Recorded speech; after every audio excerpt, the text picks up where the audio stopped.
Welcome to our show where once a week we talk about true crime news.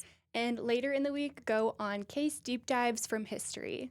We're your hosts. I'm Cassidy Schertz. And I'm Julianne Boyd, and you are listening to Pathological.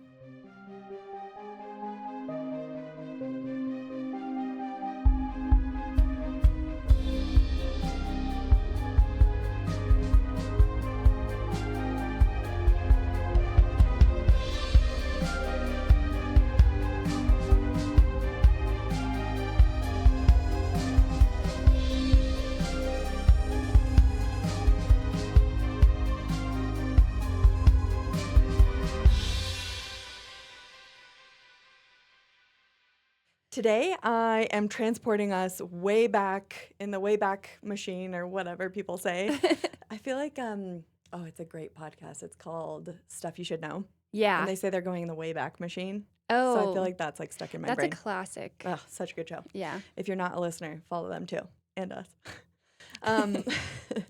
Don't leave us to listen to them. Anyways, so we're going in the Wayback Machine to uncover the childhood and the early life of someone that everyone has heard of, one of the world's most notorious criminals, horrific mass murderer, Adolf Hitler. Yeah. Okay? What do we already know about him? This is like a case led by me, so I've done a lot of research and you haven't, so I'm telling you the story, but what do we already know from like history? Yeah, I mean, Just we a couple know things. Chancellor of Germany, Mm-hmm. responsible for World War II Mm-hmm. and the deaths of millions of Jews. Yeah. And what else do we know? I feel like he's definitely someone that I learned about in school, but it's been such a long time where I'm like, I'm excited to relearn about history of Hitler. A lot of this will be relearning, recap, but so much of it is going to be pretty brand new information. Okay. For anyone that hasn't like really dived into how the heck do you say that word in the past tense? Dived into the history of Adolf Hitler. Yeah. So, here we go. Okay. I'm going to begin our deep dive with the juicy backstory of Hitler's parents because his parentage That's where it all starts. is pretty important, actually. Yeah. Adolf Hitler's father is named Alois. Also, there's going to be some times where I try to do the German pronunciation just because why not, you know? And it's not me making fun of languages. I love languages, and you know this about me, but listeners don't yet. I grew up in China and Switzerland as well as the United States, and so I speak Mandarin Chinese as well as some French. My French is very beginnery now. It was better when I was there, and you speak Romanian, so sorta. We're multilingual. Like, we love languages. You majored in English at BYU, and I majored in Chinese, so languages are our jam. So True. Anytime I try to do the accent, I also just love accents, and it's like kind of a You shame. are good at them. Maybe. Don't say that, and then I'm gonna like suck in this, and they'll be like, "Oh my gosh." Anyways, but I really like doing accents, and so whenever people are like appropriation, I'm like, I really like other cultures. Okay, so shut up. Anyways, so Adolf's father, Alois, was born on June 7th, 1837, in a small hamlet. I love hamlet. Like, it means town or It's really cute. Hamlet. Yeah, the small hamlet of Strones, which is the southern part of modern-day Austria. To orient us, like, historically and geographically, at that time in 1837, the central region of Europe, which Jordan's going to put an overlay image so that people can see, it was not comprised of all the individual countries that we know now in modern-day Europe, which you know this, and lots of listeners will know this. The boundaries and the different countries have changed quite a bit throughout European history. Like Yugoslavia doesn't exist anymore, and the lots of changes throughout history. Yes. So at this time, most of Central Europe was part of the Austrian Empire, which then later becomes the Austro-Hungarian Empire because they bring Hungary into the fold. And it's ruled by an emperor, Emperor Ferdinand I. So that's the part of history we're in. Okay. Days after Alois's birth, he's baptized, which most infants at that time are baptized at their local parish, so their church, in the neighboring village of Dollersheim. Strones was so tiny they didn't even have a church. They didn't have a parish. So Okay. they So go down the road. baptized into which religion? I don't know. That's a good Okay. question. I mean, probably. If I were to venture a guess, maybe Catholicism. Oh, I don't know. Good question. No, I was not sure if you said it and I missed it. No, so they go to the parish in Dollersheim, and on the baptismal register, the space for his father's name is left blank. He is a bastard, which actually was quite common at that time in southern Austria. It seems like as I was doing the research, lots of people were engaged in kind of incestuous relationships with first cousins. It was a lot more common back then to marry a first cousin, which would account for a lot of mental health issues and other, congenital issues like from birth. And so he's born a bastard out of wedlock, which wasn't crazy at that time, but still it adds to the story because we don't know who his father is definitively. They could have used ancestry back then. I know. Dude, just spit in a vial and send it in. And that's 23andMe, right? Have you done any of those? No. Kits? Me neither. I haven't, but I would like to. Yeah, I think it'd be fun. I know that I'm like 100% white and European, but I would love to know exactly where from. Yeah. I know that I'm Dutch. Really? And yeah. Okay, cool. From my mom's side, I know I'm Dutch. This is good for me to know too because I'm married to your brother, so my true. kids. Yeah. And just, I think the rest is just scattered, but I would love to know. Actually, I think that's so interesting. I'm Viking. Like, we're, let's see, Sweden, and we have some Norse ancestry as well as Prussian, which we're going to talk about today. Prussia is a state of Germany. No longer, but it was. Okay. Yeah. Yeah, no. Yeah, let's keep going. So, okay. He's born a bastard, and his mother at the time is 43 years old when she gives birth to Alois. 43. I know. That's Especially actually back then. kind of really crazy. Yeah. 43, it's hard to get pregnant and have a baby at 43, even today with like medical interventions. Yes. And so she was a household maid at the time to a wealthy and prominent Jewish family. And so there are 3 men that are likely to have been Alois's father. So Alois is Adolf's father, so this is Adolf Hitler's grandfather, who we don't quite know who it is. And the 3 likely candidates are a man named Leopold Frankenberger, and he is from that Jewish prominent family. Okay. But it seems less and less likely that it's him. Okay. The other 2 are the more likely ones. Johann George Heidler. And notice the last name is Heidler, not Hitler, but those were kind of interchangeable. Oh, okay. Johann George Heidler is a miller traveling, so he travels from farm to farm, kind of troubleshooting people's machinery that, their mills that they use to grind grain to make flour. And he ends up actually eventually marrying Maria and becoming the stepfather of Alois when Alois is only 5 years old. But then when he dies, his younger brother, Johann Nepomuk, what a name. Yeah. Nepomuk Heidler. Okay. Yep. Nepomuk. He's the younger brother. He then raises Alois until he's an adult on his farm. And he has a daughter. So this is Johann Nepomuk Heidler, has a daughter named Johanna or Joanna. And she has a daughter named Clara. So I know I just mentioned like so many names, but it'll make sense in a second. You've got to remember that Alois was raised kind of like a brother to this girl, Joanna.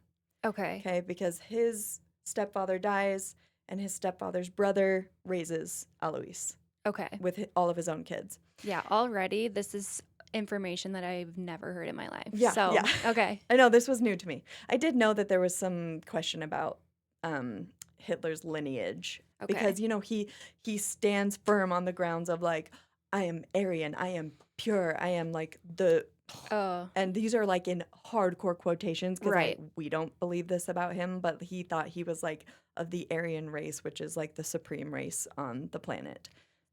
He's overcompensating. When really he's probably a product of incest. Oh. Is what I will get into in just a second. Dang it. Definitely. I already hit the punchline. I do that so much in my life. I say something and I'm like, oh man, that would have been so much better if I reversed the order. Oh That's well. okay. We'll get better at that over time. Yeah, really didn't bury the lead there. Anyways, so Alois grows up and he has 3 wives throughout his life. The first is a woman that is like 14 years older than him, which is bizarre for that time. Okay. And she's 50 when they get married. She Cougar. isn't able to, yeah, She's a cougar. she is not able to have any kids. And at Yeah. the time that they're married, in 1873, just a few years later, Alois hires a 16-year-old girl named Clara, who is Oh, okay. his kind of sister. He was raised in the same household as this Joanna girl. It's Okay. Joanna's daughter, Clara. So Alois hires Clara as a housemaid in his home with his wife. Okay. Okay. Um, I'm getting scared it's his already. cousin's Okay. daughter, which is his first cousin once removed. Okay. So think about you and me, our kids are cousins. yeah. It would be like if I then married your kid. No, wait. No. Wait. I've never understood how like That the was first, so second, third. That is not correct. I'm sorry. It would be like, let's see. Okay, our kids are cousins because we are sister-in-laws. Yeah. Our kids are cousins. Then it would be like if they had kids and one of our kids married their cousin's child. Oh, I'm this trying is so hard to not weird. say our children's names. Yeah, to, no. like That's keep the real- anonymity That's of our so children. crazy. Isn't that insane? No, it's Think about your cousins. Insane. Again, I'm trying so hard not to say people's names. I'm like, read my mind right now. Think of your cousins yeah. if you were to marry one of their kids. Yeah, that's insane. Right? Yeah. 'Kay. That's crazy. Hopefully that was not too insane to follow. No, I think it's fine. I Okay. think people will grasp the concept. Good luck. We didn't make it easy on you. Okay. So his wife Anna dies, and Okay. he quickly, like super fast, marries a woman who he has already impregnated while married to his first wife.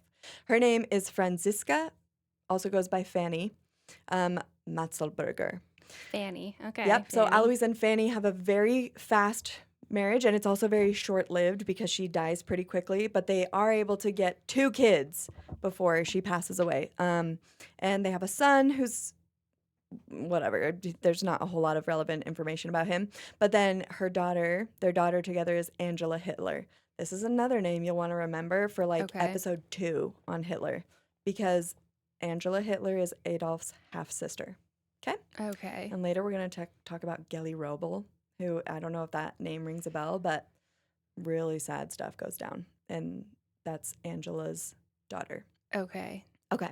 I'm scared. Once Alois's wife Fanny dies, he then very quickly, another shotgun wedding, he marries Clara Pultzel, who he hired as his housemaid when she was 16. Okay, and is probably just Now a she's the grooming ripe old age of like situation. 23, and Okay. he is like 20 years older than her, approximately. Awesome. Yeah. So Great. he sets a precedent that Adolf Hitler continues to follow. He follows in his father's Oh. footsteps by always going after way younger women. Like the absolute creep he is. Okay. I already like was hating Hitler Yeah. before this, and then just learning Good that for you. he's also just like a pedophile. You are on the is- correct side of history. Yeah, I think I think most people are, but the now knowing that he's like the biggest creep Hot ever. take, Hitler sucks. Yeah, hot take, Hitler's a loser. Yeah. That's going to be backward. Is it going to be backwards? don't know. Anyways. So they have this shotgun wedding, which they actually have to get. Okay, yes, they were Catholic. Sorry. I say it later on. I have it in my notes. They have to get a Okay. special dispensation from the Catholic Church to be legally married because they are first cousins once removed. Alois's cousin's child Okay. is who he is now marrying. So they literally have to get special permission because it's so freaking creepy. Okay? That's direct quote from the Catholic Church. Alois is creepy, so freaking creepy. Anyways, they end up having 6 children together. Oh my gosh. Yes. Okay. It's really tragic. All but 2 of their children die at a very young age. Oh, I'm going to quickly no. say their Okay. children's names so that you can kind of see where Adolf Hitler is in the lineup. So their first son is Gustav Hitler, dies of diphtheria at the age of 2. Ida Hitler dies of diphtheria as an infant. Otto Hitler dies just days after birth. And Okay. then Adolf, whatever. And he lives a long time. Edmund Hitler dies at age 6 from measles. And then Paula Hitler is the only other child that lives to adulthood. So Okay. Paula Hitler is the younger sister of Adolf Hitler. And they're never very close. We will never have a definitive answer because fast forwarding a tiny bit, or not a tiny bit, fast forwarding to when Adolf Hitler is the chancellor, supreme chancellor of Germany, he makes sure that he obliterates the tiny towns of Strones and Dollersheim so that any chance of finding baptismal records or any ancestral records that show his paternity, his father's paternity, are just buried, just ashes. Okay. Got it. Because also there's that theory that he could come from Jewish ancestry, and he just never wants there to Oh. be any possibility of finding out. So he's most likely not. Most likely not. Not from. Okay, but. Geez. Okay. Yeah, but most likely from incest. Yeah. So Which is like. which Would you like? Which That's just one? Which crazy. one? He's like way more worried about being potentially A Jewish, Jewish great than like a product of incest. product of incest. That's crazy. Yep, that's Hitler. Okay, as for the name, because Alois was born a bastard, he had his mother's last name for all of his life until he was 39. Her last name is Schicklgruber. So just imagine if Adolf Hitler's last name was actually Schicklgruber, and then it's like, everyone's like, Heil Schicklgruber. Yeah, no, definitely not as easy to say, not as catchy. Rolls right off the tongue and just splats. Yeah. So for most of his life, it was Schicklgruber, and then at 39, he decides to accept his now deceased stepfather, Johann Georg Heidler, and then something bizarre happens. We're not exactly sure, but in Dollersheim, he goes to that town, and he asks for the baptismal record to be changed, and instead of Heidler, after his stepfather, the name gets spelt Hitler, because those are Okay. kind of interchangeable in that region at that time. So that's how this name becomes Alois Hitler's last name, and therefore Adolf Hitler. I wonder if he would have been so infamous, or like people's Schicklgruber. names like that matter. It like, actually does. yeah, like would he been able to rise to power as easily if his name was harder to say? I know. I feel like stuff like that is Shakespeare knows nothing. What's in a name? Everything. everything. Everything is in a name. Yeah, that's so. Yeah. That's why I feel interesting. bad for some of these celebrities' children who get just the most insane names given to them at birth. I'm just like, oh, you don't even have a chance. I mean, they're nepo babies. I know, that's true. They have a Nepo. great chance. What was it? Nepo monk. Nepo monk. That's true. Monk. Yeah. Nepo monk. Johann Nepomuk Heidler. I'm not even saying any of them well. If we have any German listeners, they're probably like, okay. We're sorry. Yeah. But also, you guys lost. So- They did lose. But it's not their fault. I The know, but German I still people feel like are great. I think. Whatever. probably. I'm sorry to Germany. Have you been? You No. haven't been. Germany's a great place. Especially the towns along like the borders with Switzerland and France, like just gorgeous. It's a small world after all. Just had a stroke. Excuse me. It's a small world after all, where they're all like in lederhosen and dancing. It's Yeah. literally like that in Ugh. the Alsace Mountains. Anyways, by all accounts, the Hitler home was not a happy one. Alois was abusive, a philanderer, like he cheated on all of his wives, and a drunk. So that's kind of like a trifecta Yeah. of being a A really horrible husband and great- father. Yeah. Really great role model. Yeah, super great. Yeah. He was authoritarian and completely oblivious to the emotional needs of his 3 wives and Oh, his geez. 8 children that he Jeez. fathered. Like, why are you fathering all these children, buddy? Yeah. Yeah. They're That's well, awful. I don't know if they had good ways at contraception back then. Yeah, probably not. Just abstinence, which seems like he wasn't willing to Yeah. engage in. Yeah. Meanwhile, Clara, Adolf Hitler's mother, was kind of the absolute foil to his father. She was adoring, doting, She really made special effort to shower her 2 surviving children with love, especially her only surviving son. She really did Yeah. have this, like, she kind of groomed him into a mama's boy in almost a creepy way, but it seemed like on her end at least, it was just a really loving, doting mother. Okay. He loved her in a way that kind of messes up his ability to form healthy relationships with women in the future. And we will talk about his sexuality and his sex life later on because Oh, it's pretty can't wait. interesting. Yeah. He's so thrilled and excited. Anyways, she always encouraged his interest in art, especially, which will come into play in a second. She was ever the supporter of his watercolor paintings and dreams of becoming a famous artist, despite what seems to be, by all accounts, an objective lack of talent on his Yes, part. this is another thing I do remember about Yeah. Hitler. So now you've got a father that just abuses him, like really like physically beats him and emotionally and Yeah. psychologically. And then a mother who's kind of the exact opposite, almost to a negative degree on the opposite end. That's kind of a recipe for cooking a narcissist, Yeah, based on what I know about it. And I have for studied sure. quite a Yeah. bit about narcissism just out of curiosity. So yeah, if you have this like self-aggrandizing side of you and this self-loathing side of you as a young child, there are some people that are like genetically more predisposed towards narcissism, Yes. but then it's like equal parts nature nurture.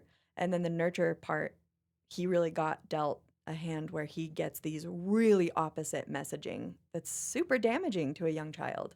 So we talked about Yeah. the Ohio Horror House last episode. Yeah. I'm very worried for those children Oh, because of course. they just got dealt Yes. a horrible hand Yes. and it's going to mess them up.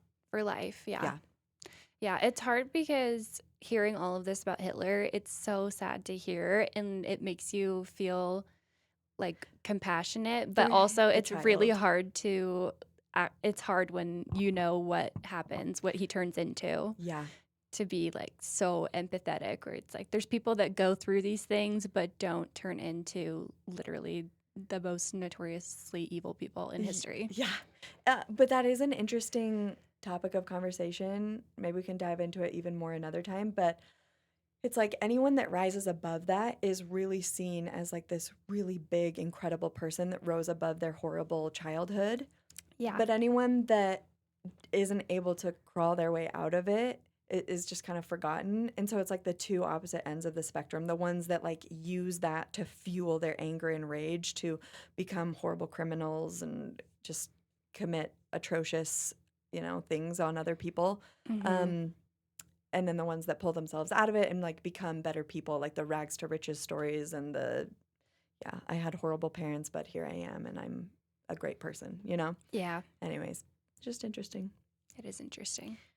So now moving on to Adolf Hitler's childhood. He was born April 20th of 1889 in a tiny, quaint, picturesque village. I Googled it and it is just so like picturesque barely on the Austrian side of the Austria-Germany border. It's a tiny Okay. town called Braunau am Inn. Braunau am Inn. Anyways, Yeah. from a very young age, he felt this magnetic pull to the German side. And he didn't want to be Austrian. He wanted to be German. And you'll see that as we go on more. Did you have something you were going to say? No, that's interesting that he's so pro Germany when it's like he was not even Not German. German to Mhm. start with. That's like really crazy. I'm seeing a lot Mhm. of patterns maybe already of like overcompensation for things like the not wanting to be associated with a potential Jewish lineage and then like okay, then I'm literally going to make it my life's mission to hate all of the Jews and then to be so like I'm so pro Germany, want to be seen as German when he was not even born in Germany. Yeah. That's really crazy. Yes, and he spends so much effort and time and wastes so much. Like he has some talents that we'll go over later, and those talents could have been put to good use, and Mhm. he uses them for absolute evil, which is just horrible. Yeah. You don't got to do that. Please don't do that. Yes. His school teacher said that he was kind of a loner. In the schoolyard, he struggled to make friends. They described him as intelligent, but very difficult, which I feel like those kind of go together a lot of times. I used to be a school teacher in the Chinese immersion program, and my most challenging students, I taught first graders, so a bunch of 6-year-olds, and the most challenging ones were really smart, and they were just Yeah. bored because they didn't Yeah. want to sit down. It's like the sit I down, think shut that's up, and pretty do what you're common. told. Yeah. Yeah, they think outside the box. They're creative. So Yeah. it's like, again, like we can have compassion for the child, and kind of ignore the adult version right now, even though we know he turns into a horrible adult. Yeah. But they also said, his teacher said he was quite prideful. He was kind of aloof and very resistant to authority, didn't like being told what to do. Okay. And he loved art, visual art and architecture. He was very drawn to different types of architecture and opera, specifically the music of Richard Wagner. If you can't think of who that is, like Ride of the Valkyries is one of his greatest operas. It's like dun dun dun dun dun dun dun dun dun Okay. dun dun dun dun dun dun dun dun. Anyways, Yeah, no, that's probably one of the only operas that I could be like, oh, I do know that one actually. there's actually some like really famous arias from a lot of operas. I'm sure you know way more, but yeah. So that's one of those. Yeah. And later in life, it's interesting. Observers of his future like Nazi rallies describe his rallies as feeling much less like a political event and more like a theatrical production, which goes along with his like interest in art in all forms. He meticulously prepared all of his rallies.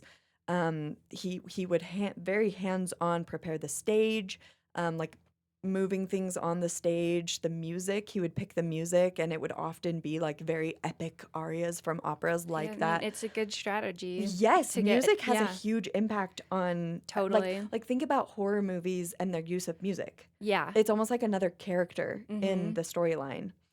We were talking about the movie Obsession. There are parts of that movie where the music is what makes it terrifying. You're like looking down a hallway and there's this huge swell, like brrr, and it's Yeah. terrifying. Yeah. Anyways, so he put a ton of thought into the music. Yeah, and even like I can picture like exactly what like the propaganda Mhm. posters, like I can see pictures from history and Yeah. know, oh, that's from what years are we in? Yeah, Whatever, right of now we're in Germany. like the early 1900s, yeah. Yeah. Yeah, the lighting was a big deal to him. Like Hitler would even rehearse the gestures that he planned to do on stage, which I will not be replicating. He would rehearse like the blocking, like where he plans to move at what point in his speech. Like he had it down to a T as if it was a theatrical performance. Okay.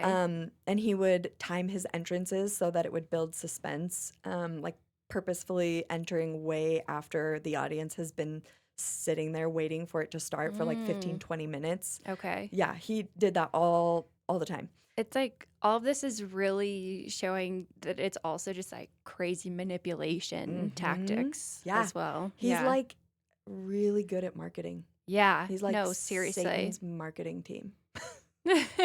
he's, No, that's like he's I mean, he's clearly a good salesperson. yes, we were saying like he's an intelligent person. Yeah. He just used it for Sadly. evil. Yeah.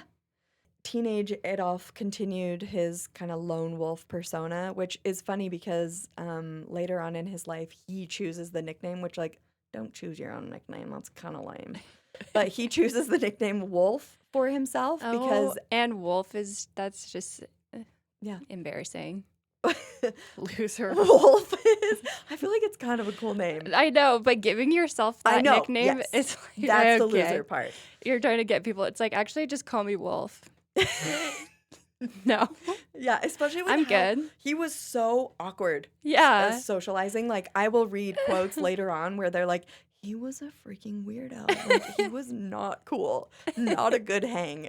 10 out of 10, do not recommend. That's really funny.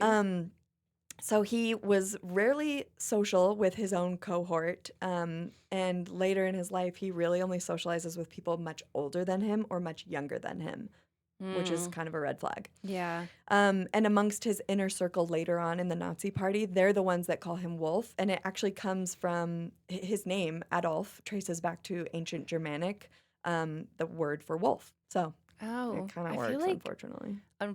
I feel like Adolf could like be a way more commonly used name today. Like If he didn't ruin it. I know it's like kind of a good name. I know. But it's like just associated with the worst person Yeah. ever Yeah. Like I alive. grew up in China and I had some Asian friends from all over Asia, lots of different countries, and like their English names were very unique, and it was like Ebenezer and like Okay. Rudolph, and Yeah. like so they picked some really unique names, and that could have been in that lineup, but he ruined it. Adolf Hitler forever. Yeah. I Ruined wonder, it. like in Germany, it's probably just a no go. Like, do not use Oh that yeah. name. Oh for sure. But I feel like that's like such a like German sounding name that it's like that's such a bummer that I it's know, quintessential German Yes. name that got ruined forever. Yeah, why you gotta do it? Why do you gotta play it like that? That was such a weird sentence. Whatever. What's the phrase? He did that name dirty. Okay. He did have one best friend as a teenager though, and his name was August Kubitschek. Okay. August. And he wrote a memoir, a biography later on that I'm gonna read a few quotes from because this upcoming story is crazy. Okay, so August Kubitschek writes a book much later in life called The Young Hitler I Knew, The Memoirs of Hitler's Childhood Friend. And he writes a story about a girl named Stephanie Rabach. I hope I'm saying that right. I didn't look that one up specifically. Rabatsch, Rabach. Sounds Anyways, good to me. And That seems Kubitschek right. alleges that as a teenager, Hitler fell in love with this girl like so hard after she makes eye contact with him one Oh. day while she's on her daily stroll with her mom, Okay. Love at first sight. according to Adolf. Okay. In Kubitschek's account, he says Hitler loathed all those who flirted with Stephanie, especially the military officers, whom he called conceited blockheads. Okay. He came to feel an uncompromising enmity towards the officer class as a whole because of this, and everything military in general. He's a teenage boy, feeling like Okay. incredibly territorial over this girl that, Possessive. yes, made eye contact with him one time. Oh, that's scary. Okay, Oh, it gets he's worse. so weird. Okay. It annoyed him that Stephanie mixed with such idlers who he insisted must wear corsets and use scent. Oh. So he's like making fun of their sexuality, like or like of the people effeminizing them. that Yes. flirted with her. He's like, okay, Yep. you're The military gay. officer, right? The military Okay. officers. He's like, they're effeminate and losers. Okay, and he calls them conceited Okay. blockheads. Kubitschek continues, Stephanie had no idea how deeply Adolf was in love with her. When she responded with a smile to his inquiring glances, he was happy and his mood became unlike anything I had ever observed in him. But when Stephanie, as happened just as often, coldly ignored his gaze, he was crushed and ready to destroy himself and the whole world. Oh my gosh. Yeah, he's not okay. From No. a very young age. He's Oh my like, they're like gosh. 16 years old at this point. What in the world? Adolf once shares with his friend Kubitschek, August Kubitschek, that he wants to kidnap Stephanie and Oh my jump off a bridge gosh. together, plunging themselves fatally into the Danube River. What in the world? Instead, he sets his mind on moving to Vienna. Um, It was written really funny in the book, and I was just like, this is like Yzma from Emperor's New Groove energy, where she's like, I'm going to turn him into a flea, and I'll put that flea in a box, and I'll put that box in another box, and I'll mail it to myself, and I'll smash it with a hammer. And then she like knocks over the vial, and it like kills the plant, and she's like, oh, to save on postage, I'll poison him with this. Anyways, it's just like this elaborate plan. That's the perfect analogy for Yes. what's going through his mind. Yes, he's like, I'm gonna kidnap Stephanie. I'm gonna bring her in my arms. We're gonna jump off the bridge into the Danube, He's or so I'll just not go to okay. Vienna. Okay. I know. Oh my gosh. I And don't this know. is as a teenager. Yes. Oh gosh. So there's okay. very early signs of like extremism Yeah. and possess. I'm so glad you said that. The possessiveness. Yes. She just glances at him. And I can imagine, okay, I actually had some very awkward people in my middle school and high school. I don't know if you can think of anyone in your life. And of course, I'm not going to name names, but there were some kind of bizarre personalities and they would kind of stalk me. Okay. And anyways, and that's kind of who I imagine him being like, just like just kind like of an awkward lurking. middle schooler. Yes, and feeling, I guess, rejected by girls from a really young age. And then we know now, like, the incel pipeline to then violence against women is really scary Yeah. and can be kind of common. A lot Yes. of the Yeah. murderers and serial killers we'll talk Yes. about have like really messed up relationships with women Yeah. at a young age. And anyways, each one of their stories is different, so I don't want to like give a sweeping generalization here, but it is to do with women. Yeah. They don't Rejection know. of women. Yeah. Yes. And I think I brought this phrase up in the last episode, but rejection sensitivity dysphoria, Yeah. this like overly dramatic sensitivity to being rejected or even the idea of being Or rejected. like this feeling slighted at the smallest interactions, like like her just not returning the His smile. glances. Yes. Yeah. Yeah. And maybe she was just walking with her mom and like her mind was on something else and she literally didn't even see him. And he took it as a slight, like, oh my gosh. And remember being a middle schooler and how seriously you take everything, like, or I guess high school, where it's like, he didn't text me back, and you're like dying inside. Yeah. Like, we can all kind of relate. Yeah, I was Our gonna say, like, brains are not really kind of making fun of him for being like awkward. us. I'm like thinking about middle school. I'm like, I'm sure I was definitely like shy and Over the awkward growing top. up. So I'm like, I can understand, but Yeah, so we can give a little bit of grace, I suppose, yeah. to he's immature, he's young. Exactly. I mean, it's like I can totally, it's like I'm creating another character Me in my too. head right now in the story. It's like so hard to actually Reconcile really, the two. yeah. Like yeah. feeling kind of compassion for the younger version of Adolf Hitler, knowing what he turns into. Yes, Yeah. exactly. Yeah, I don't It's want hard to anybody, be like empathizing, yeah. To, I don't yeah, want we're not, anybody for a second to think that Yeah. we are like supporters. 'Cause yeah, we're I was gonna absolutely say, not. we're not like secret Hitler supporters over here. Sympathizers. Yeah. Nope. And unfortunately, those do exist, so we have to Yeah. make sure that is not who we are. Yeah, absolutely not. Yeah. So Stephanie, it's really interesting, this girl that he has this obsession with. Stephanie later recalls in an interview, I was unaware of Adolf Hitler at this time. My gosh. Just completely unaware of him as a Oh person. my gosh, imagine her finding all of this out. She does. She's like, When she's much older. okay, like Yeah. I didn't even know who this person was, Yeah. and I'm like, Did the I reason unwittingly for create? yeah, no, seriously, No, don't take that on yourself, Stephanie. It's not your fault. no, But yeah, I know finding all that out would be such jarring, a weird, yeah, so jarring. destabilizing. It's like, oh my gosh, this person was obsessed with me, and I barely even knew who they were. Or Why that's you just- so obsessed no, with me? seriously, Mariah Hitler. Carey gets it. So she says, I once received a letter from someone who said they were to attend the Academy of Arts in Vienna and that I should wait for him and he would come back to Linz, Austria, and marry me. But I had no idea who this letter might have been from. And I'm about That's to tell so you. scary. Yeah. He went to Vienna to try and get into the Academy of Arts. So the letter was from him. Oh my gosh, what a freak! Yep. What a freak! And his dream was to become a famous artist. He wanted to go to the Vienna Academy of Arts and excel in his studies there and become a famous artist. But those plans get thwarted because in 1907, his mother is actually diagnosed with breast cancer.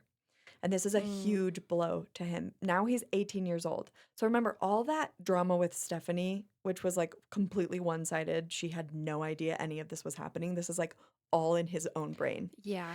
Was when he was 16. Now he's 18. He's completely shattered. The only woman who has ever really loved him back, his mother, is basically handed a death And like sentence. maybe like a little too much. Yep. Were they okay? Maybe a little too much. Not to an incestuous degree. There was never Right. anything actually incestuous. But yeah, really, really doting on him and coddling him.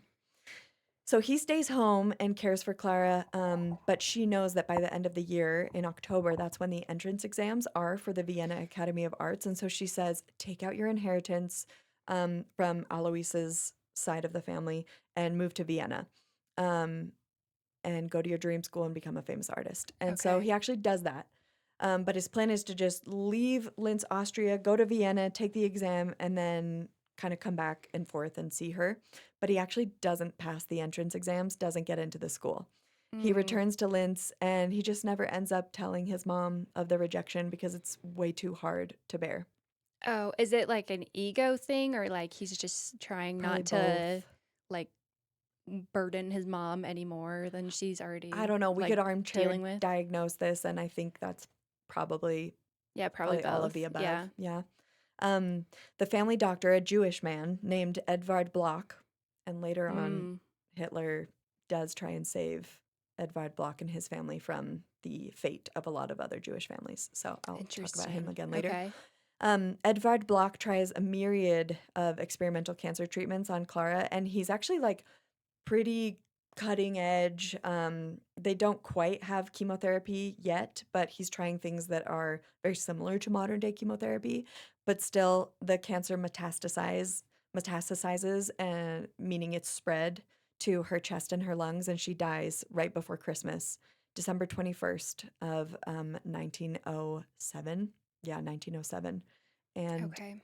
she's 46 years old, and Adolf is 18 with only one other family member alive. His 18-year-old, or sorry, he's 18, but his younger sister Paula is his only full sibling, and both of his parents are dead. His father died of Yeah, that's pretty young to have both of your parents dead. He didn't really care when his father died. His father died when Right. he was 13, and he was a drunk, and he basically died from that. Yeah. So, anyways, big blows to his ego in quick succession. Didn't get into his dream school. His mom dies. His girlfriend doesn't even know he exists. Don't know what to call her. She literally doesn't know about him. The object of his obsession. There we go. Yep. Nothing is left for him in Linz, Austria. And so he does decide, okay, I'm going to return to Vienna and take those entrance exams again, because I will be getting into the Vienna Academy of Arts this time. So fast forward a year, Okay. October of 1908, he submits test drawings to the academy, and they are so poorly done that they won't even let him sit Oh for my the gosh, exams. he sucks. Yes. No. He's supposed to submit drawings of architecture as well as people, and it's the Oh. people drawings that they're just like, you don't get it. Like, no. Just okay. Yep. A big fat no. And so at the same time, his buddy, August Kubitschek, like his only friend from childhood, he is a very lonely person. August gets into the Vienna Conservatory and is just excelling in his music studies. And they have decided to be flatmates, to be roommates in Vienna. And so a month later, August writes in his book that in November of 1908, after being gone for 2 months of mandatory military training, he returns to their shared flat to find that Adolf has not only moved out, but left no forwarding address, and they lose contact for 30 years. They don't speak. Wow. So he just ghosts completely on his own. He doesn't have his best friend. He ghosts his younger sister and his half-sister Angela, and he doesn't have a father and a mother. Just kind of this vagabond. Okay. Now Hitler is in Vienna, and over these next 4 years, he basically becomes completely homeless. He ends up in a homeless shelter and is eating out of soup kitchens. He kind of refuses to get regular employment, so it's like kind of on him. And prior to that, like refuses to live frugally and attends operas all the time. Okay, so just living way outside his means. Yes. And is a bum. Yes. Okay. And also during this time, Vienna's mayor is a man named Karl Lueger. And this kind of starts to radicalize Adolf Hitler's just philosophies on life and politics. He's previously been like totally apolitical, no interest.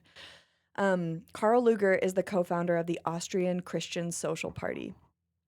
I'm not even going to try and say that in German. Okay. Maybe I will. Christliche Social Party. Anyways, oh my gosh, Nailed that's horrible. I don't even know what they do with great. their R's. I don't think they remember roll Germany. them. Yeah, they I don't. don't think so. They definitely don't. Dang it. And Karl Lueger is like really anti-Semitic. And by the way, a lot of Europe at this point like has anti-Semitic, so anti-Jewish rhetoric. They don't really like the Jews as a whole, which is horrible.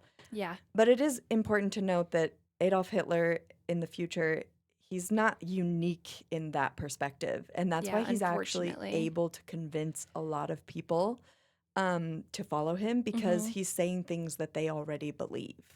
Mm-hmm. Yeah. So Karl Lueger is kind of his first introduction to this. Anti-Semitic economic policies and political policies that just disadvantage Jewish people from having as many rights. Got it. He's Um, probably just looking for a purpose at this point in his life. yeah, And you're right. He's totally floundering, yeah, no family. yes. Yeah. Didn't get into art school. Like very vulnerable, Yeah. which I feel like we have the manosphere right now. Like that is a group of very vulnerable people that feel very rejected by society. Um, a lot of men in the manosphere feel rejected by women. Mm-hmm. And so I see some parallels. Like when there's a big group of young men that are incredibly vulnerable and feel totally hated by the world and they've got a big chip on their shoulder, there's a big opportunity there. We've got to scoop them up and, I don't know, give them a big warm hug and tell them they're loved and valued and give them a purpose and like a Yeah. job and not let them turn into this. Yeah. I can see the steps being taken here. Yeah. Too. Yeah. Anti-Semitism is quite common, and by 1913, at this point, Adolf Hitler is 23 years old. He flees Vienna to avoid military obligation to the Austro-Hungarian Empire, and he moves to Munich, which is the capital city of the German state of Bavaria, in the German Empire. Bavaria. Yeah. Okay. To this day, Bavaria is one of 16 states of Germany. So just like, Bavaria. Is that where the donuts yeah, are Bavarian. from? Oh, Bavarian cream? possibly. Oh, I feel like they're called Boston cream or Bavarian Oh, cream. or- Bismarck. Did I make that up? No, I think you're right. That's one of my favorite types of donuts. If anybody ever wants to get me a donut, chocolate icing and then a Bavarian custard. cream. Yeah, either one. And I don't know the difference. I I'll have Google it no later. idea. Anyways, why does it have all those different names? Who knows? So a month later, on June 28th of 1914, after Adolf Hitler has fled Vienna and he's moved to Munich, Mm-hmm. this is a very important date in history, and this is the start of World War I. Okay. Yes. Archduke Franz Ferdinand, heir to the Austro-Hungarian Empire, and his wife, Sophie, who is the Duchess of Hohenberg, are assassinated by a Bosnian Serb who's hoping to start a revolution to gain independence for Bosnian Serbs from the Austro-Hungarian Empire. At this time in history, and I watched this really great show. It's not totally historically accurate, so like I don't totally feel like I can recommend it under the guise of like this is history. But it's called The Empress on Netflix, and I feel like it was really well done.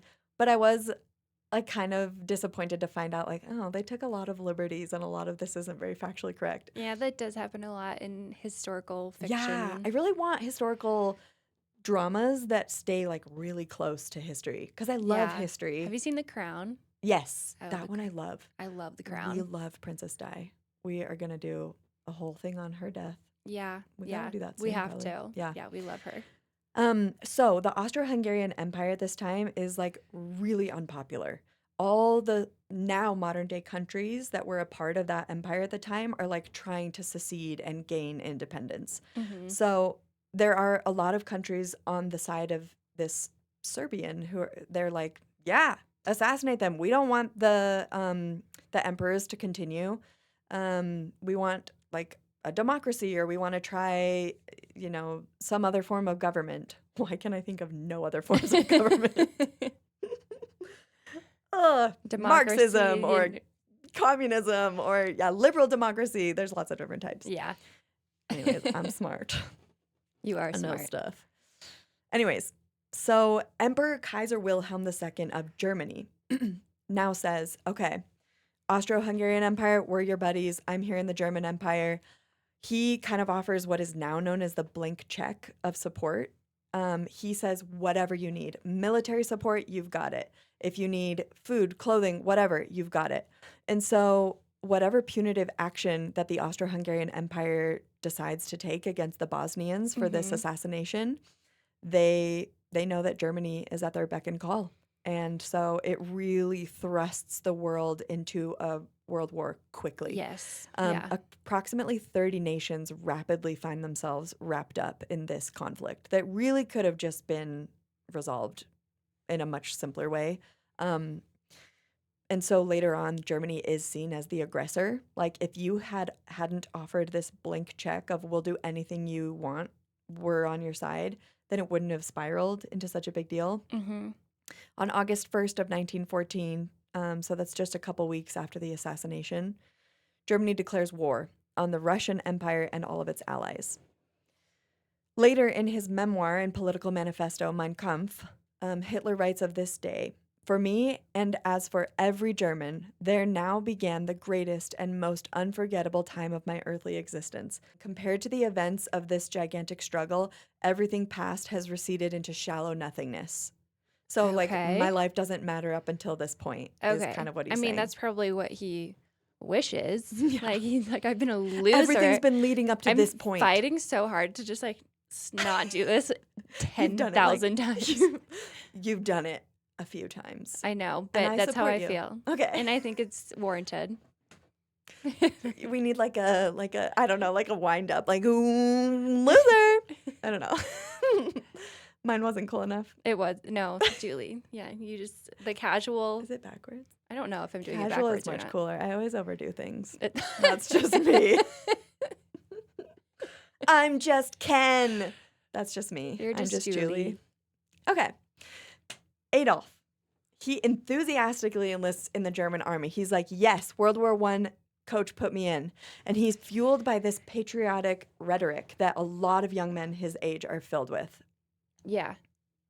You looked like you were going to say something else. No, so. I just bumped the microphone with my chin. So that's why I looked down really quickly. And he's like got all this patriotism for a fatherland that is not even his technically. Remember? yeah. Let's just, Oh, that's so true. yeah, Yeah, just I wanna forgot about bash that. on him at every given moment. Because he's Austrian. He serves about 4 years, which is the length of the war. So basically the entire war, he's a dispatcher running messages all along the Western Front. And I think you've seen All Quiet on the Western Front. I haven't actually seen really? that one, but I I haven't seen the new one, but there's an old one from like the 70s or 80s. I'm probably so wrong, but it's very old. And the trench warfare just looks completely horrifying. Can you imagine just like no. waiting in a trench to die and And anybody getting that trench foot. like yes, getting trench foot, your feet are just like necrotically rotting off of your body. Like that's not that funny, but necrosis is kind of a funny word. No, it's just disgusting. Yeah.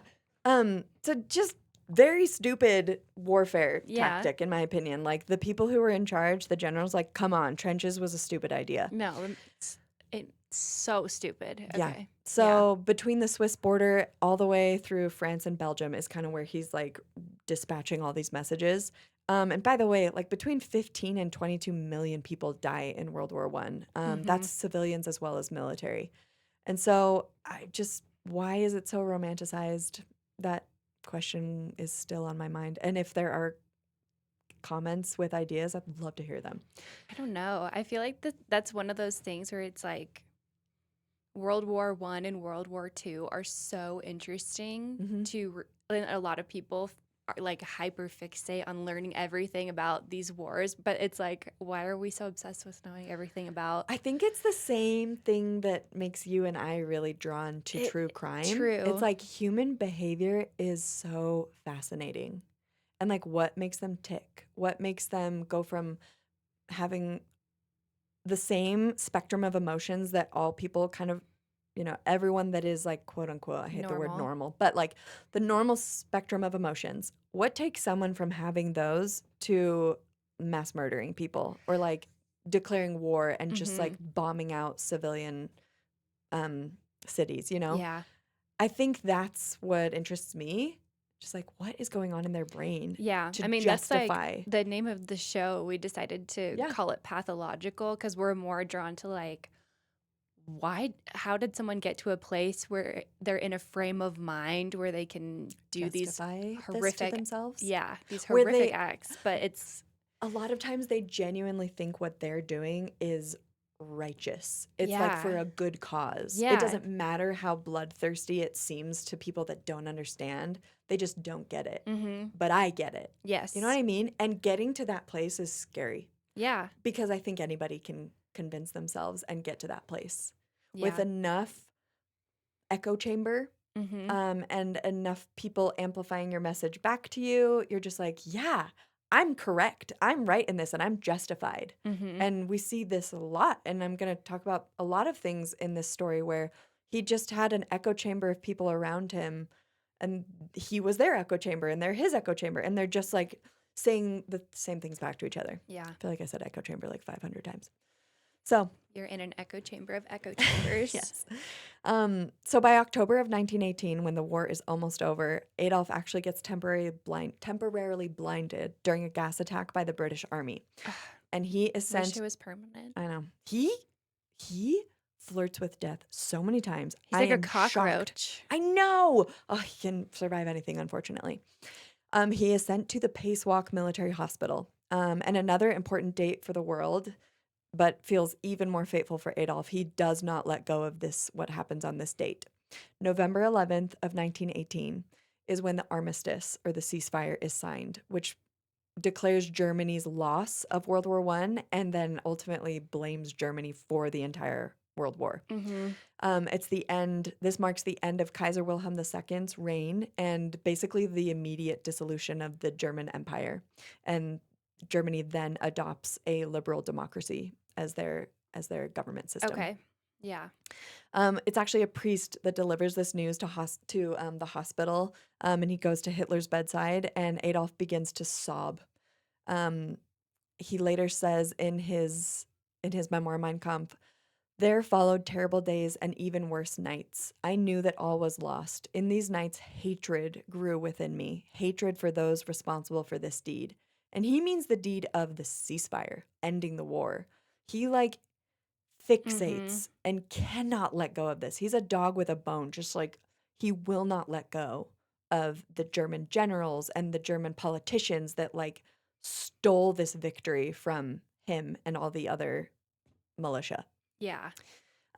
Millions of Germans felt this way actually, and they felt completely shell shocked. Like, we lost the war.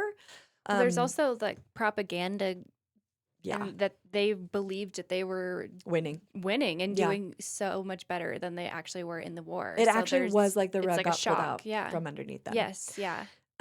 There's this rumor that starts spreading throughout the German Empire, which is now called the stab in the back myth. And it's a rumor that falsely claims that the German Empire couldn't possibly have lost militarily and on the battlefield, but it was actually internal workings of left-leaning politicians and groups composed of Jews, socialists, and Slavs that lost the war for them. Okay. Even the German general staff, which are the generals in the German military, they feed and fuel this horrible conspiracy theory that's not founded in truth at all, because they're cowards. Yeah. And they don't want to admit that they just couldn't hack it. Their Yeah. military just wasn't as strong. They didn't have as good of a war strategy. They lost. In an excerpt from a really helpful website as I was doing all this research, it's called The History Place, The Rise of Adolf Hitler. It reads, "This stab in the back theory would become hugely popular among many Germans who found it impossible to swallow defeat. During the war, Adolf Hitler became obsessed with this idea, especially laying blame on Jews and Marxists in Germany for undermining the war effort. To Hitler and to so many others, the German politicians who signed the armistice on November 11th of 1918 would become known as the November criminals." Oh my gosh. Mhm. Okay. They held those politicians responsible. And you'll see this as I continue on with this story. He is so bitter that they would sign a ceasefire and declare that Germany had lost the war. So the people that start the German democracy, Hitler is out to get them from this day forward. November 11th, 1918.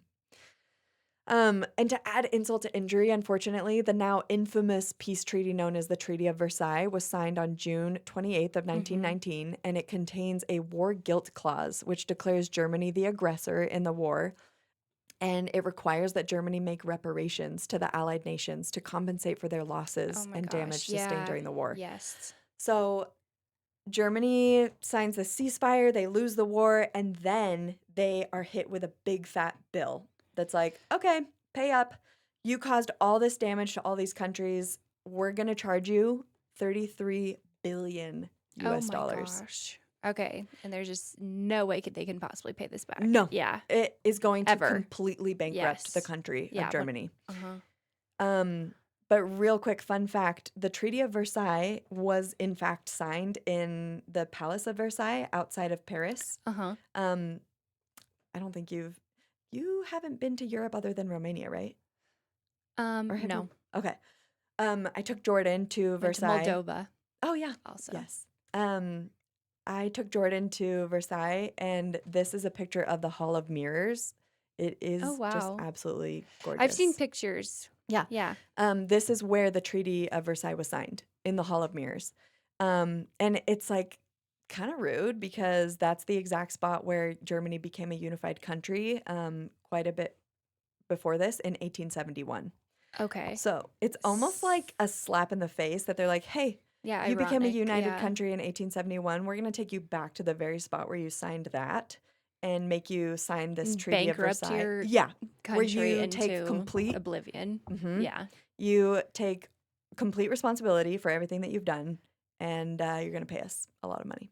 Yeah. So the leaders who draft this treaty are known as the Big Four. It's the leaders of the United Kingdom, France, the USA, and Italy. Mm-hmm. Hitler will have major bone to pick with all of them later Oh, on. I can And imagine. that's World War II. Yeah. Italy, however, under Mussolini becomes, they fall off the deep end as well. So this 33 billion is to make their neighbors whole again, Germany's neighbors. And by the way, if you adjust that for inflation today, that's $728 billion Oh my US dollars. gosh. For reference, Jeez. Germany's current GDP is 5.45 trillion. So if that happened today, and all of this I exchanged or converted into US dollars to make it easy for the math. Okay.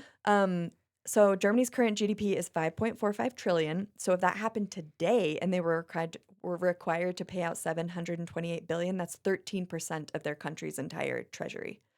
Which it may not sound like when I say 13%, that's a big deal. No, totally. I mean, think about and I wrote a whole list of things that governing bodies use the treasury for in their countries: roads, airports, bridges, railways, public transportation, Mm-hmm. public education, law Teachers, enforcement, teachers, yes, public lands and parks, Yeah. national security like armed forces, military, a healthcare system if the country has that, ours doesn't, social security and welfare for the poor and the elderly. So you're taking a big chunk out of this country's ability to provide all of those things for their Mm-hmm. people. Yes. And at the time, economists gave a big caution that if you mete out this kind of justice on Germany, you will bankrupt this country and ruin it. And that is literally what happens. Exactly what happened. Yeah. Now we're at a part in the story where it does get a lot more political. And I was not like a political science major, but I'll do my best, Okay. I've done the research. Anyways.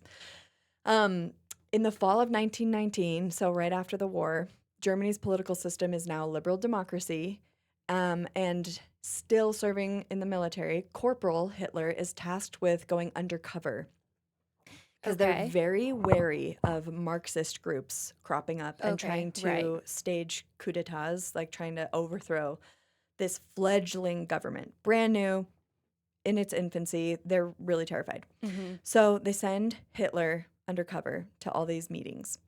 And it's funny because one of the meetings he goes to, you'll see, he ends up just taking over. So they send him to investigate one in Munich known as the German Workers' Party, or the Deutsche Arbeiterparty. Anyways, the DAP.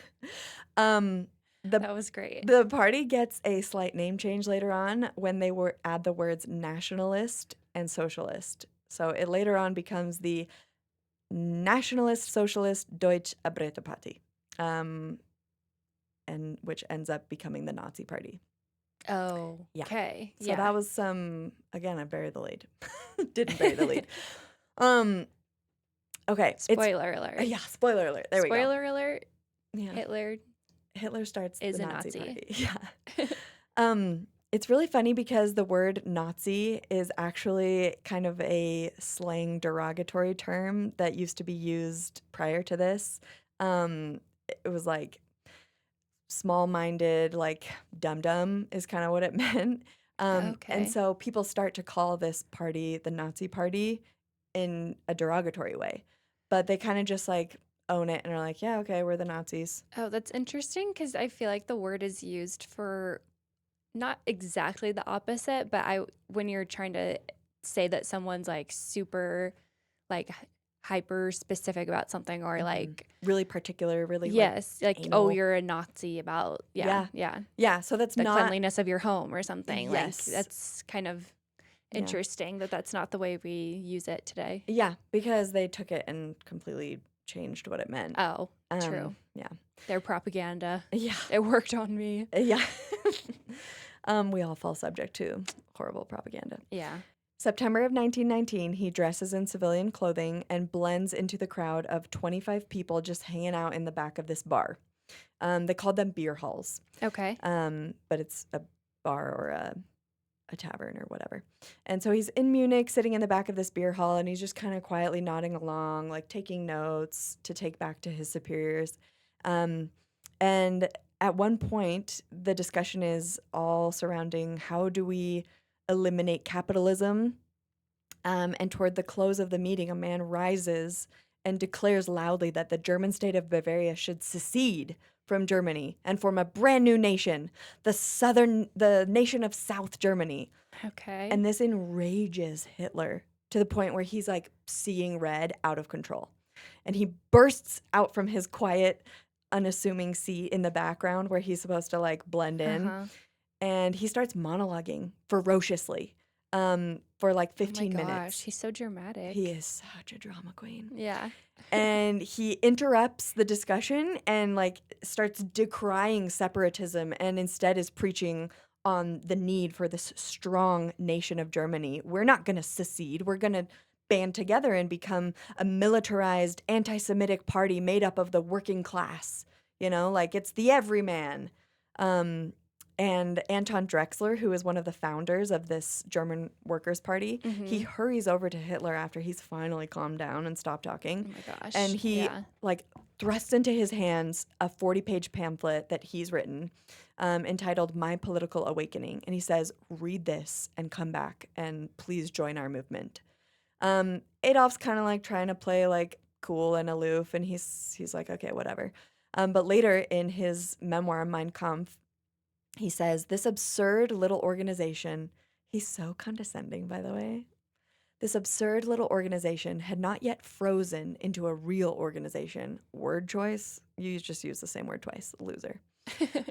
Apparently, Mein Kampf is written very badly, like the original German. He needed an editor. Yes. To continue, I keep cutting myself off. I will allow myself to continue. Okay. Go on. So he says, it left the individual opportunity for real personal activity. Anyways, here the content, the goal, and the road could still be determined. I came to the conviction that I had to take this step. It was the most decisive resolve of my life. From here, there was and could be no turning back. So he decides to join the committee of the German Workers' Party, and thus officially enters politics for the first time. He's still a young man. He's like 24 years old at this point. Okay. And Drexler immediately sees in him like, okay, you know how to wield emotional manipulation as a real good tactic. Yeah. And we need you. Oh, and so gosh. he Okay. immediately kind of pushes him into the role of like spokesperson, and he starts giving more and more speeches, which is hilarious because he originally was supposed to be reporting on this group to the military. So conflict of interest, is no longer part of the military. Yeah. But he determines that there's kind of this formula for a really, really effective speech where you can kind of manipulate people's emotions. Okay. It's identify a common humiliation. What are all these people feeling that's like really vulnerable for them? Then create an enemy. And as I'm talking through these, it's like you can see how he does this in the future. Promise a rebirth or like a revolution, taking over that enemy, becoming the victor. Lather, rinse, repeat. That is his formula. Yeah. And he does that time and time again. And he is such an effective public speaker. Vulnerable audiences desperate for some form of certainty in a time in Germany where they're incredibly economically vulnerable. The country is suddenly like impoverished by the reparations that they owe from World War I. And it's political chaos because it's a brand new political system. No one really knows what they're doing. And so he seems to have all the answers and a clear direction for Germany. Okay. Historians have described Hitler as possessing a pathological grandiosity, a key element in psychological disorders like narcissistic personality disorder, NPD, schizophrenia, antisocial personality disorder, and even bipolar disorder.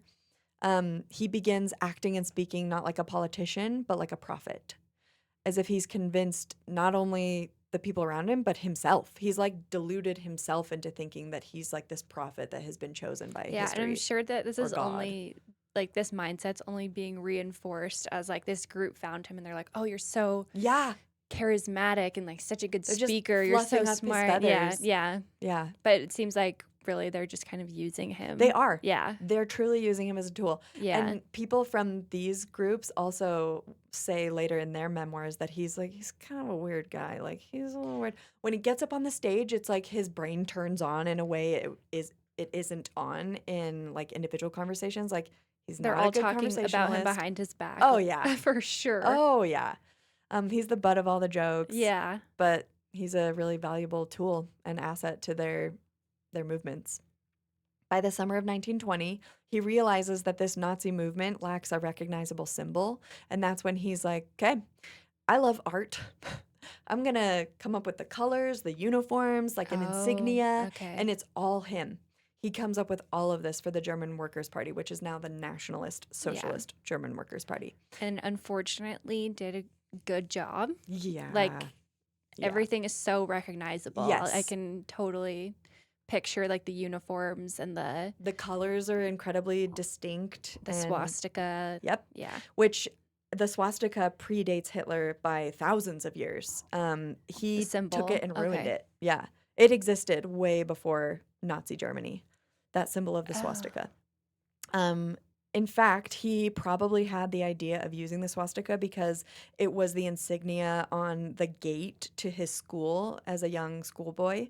They had the Oh. swastika because let's see, it's been seen in 15,000-year-old cave paintings Oh my gosh. in the Ukraine. The Vikings used it to decorate their weaponry. It's also been seen in Indian art.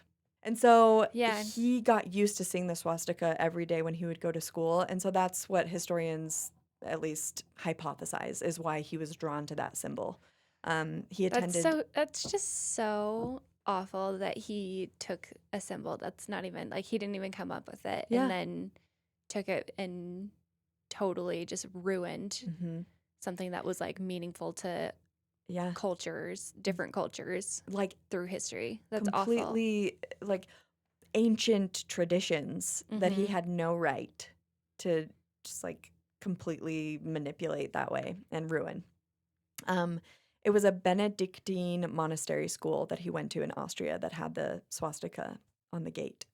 And so he chose the red and the circle, the circle and the red background, because he says, in the red, we see the social idea of the movement, and in the white, we see the national idea, because he's racist and he only wanted Aryan, Yeah. white-skinned people. Yeah, I guess I've never thought about the symbolism of that before. Yeah, it's horrible. Yeah. And he says, in the swastika, we see the mission to struggle for the victory of the Aryan man, and at the same time, the victory of the idea of creative work, which is eternally anti-Semitic and will always be anti-Semitic. Like, what the heck is... He doesn't make any sense. He's dumb. Anyways. He's dumb. He dumb. And then this is also when he officially changes the name, because previously to that, they were kind of trying on the name Nationalist Socialist, but now it's like official in documentation that they're the Nazi Party, the National Sozialistische Deutsche Arbeiterparty, NSDAP, or Nazi by the haters. And by the end of 1920, the Nazi Party has 3,000 members. So Okay. I am actually going to leave us there Okay. for today. Okay. Yeah. Cliffhanger. Cliffhanger. This is when they're barely getting their start. And next episode, here's a couple of little teasers. Okay. We'll talk about his rise to power and the fact that he gains power legitimately, like legally through the existing political system, Right. which Okay.